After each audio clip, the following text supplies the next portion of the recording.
Hey everybody, welcome to the Art of Reading Smoke with Phil Jost here on YouTube. Hey, this is a video, obviously fire here, right? So doors open, and I'm not sure too much about what happened here, right? I don't see the evidence of fire, um, but it looks like just a regular. It doesn't look like a training video to me. It looks like a real video, and this was posted. I put the link in there to the original video by Eckert Fire Tactics.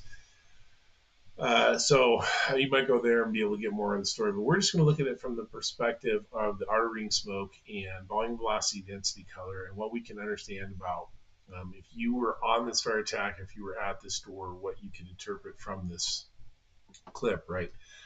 As always, these are just parts and pieces of the reading smoke curriculum.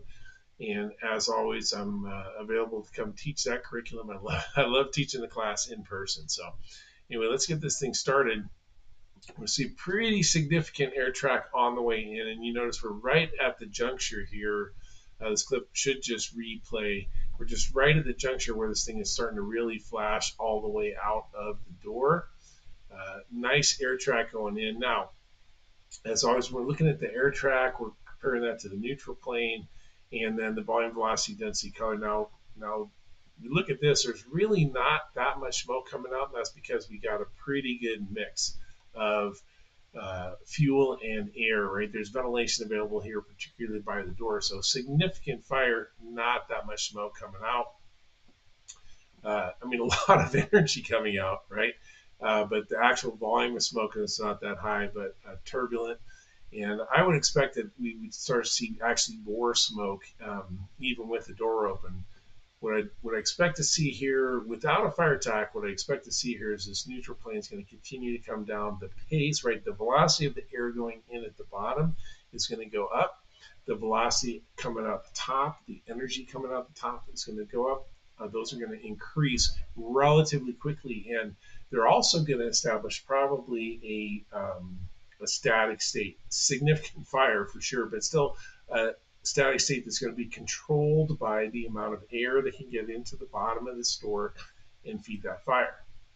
Now, some other things to think about here, right, is the smoke and the fire is obviously coming. This fire here, the smoke is coming from the fire. It's always coming from the fire. If we want to think about fire, where is the fire? The direction of smoke travel is always away from the fire. So we look at velocities, how we find fire location, both the speed and the direction. In this case, we're talking about the direction of smoke should always be towards you. Now, that's not the case right here at the bottom, right, where the smoke is actually being drawn in its mixing zone with the air going in, but the substantial flow of the smoke going over your head should be, from the fire past you and out the space behind you. The other thing we can think about this is we want to understand that from here, if you had a hand line from here, we could start doing something about that fire. We wouldn't have to be in the space. You'd want to be masked up here at the door for sure, right? Full PPE. You'd want the door closed until you were ready to start flowing water. But you could start having a positive impact on this from outside of the building, right? So if you were a team of only two people, one on the pump and one here at the door, you could start having a positive impact on this. If you're waiting for your partner, you could still, from this area, we could use the reach of the line.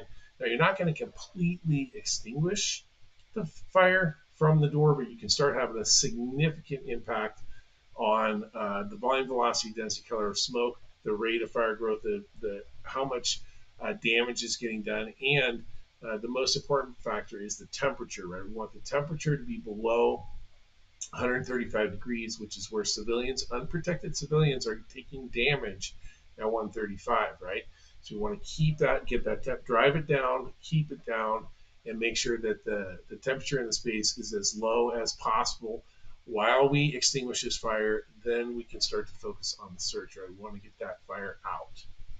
Okay, so that's a lot for, whatever this is, 20 seconds of video or 15 seconds of video, right? There's a lot going on here.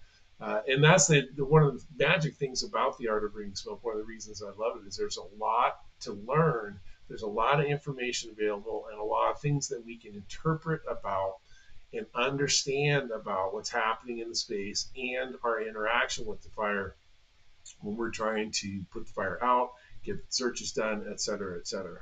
Right? And so that's the magic of the art of reading smoke. And for the art of reading smoke with Phil Jost, I'm Phil Jost, and I'm out.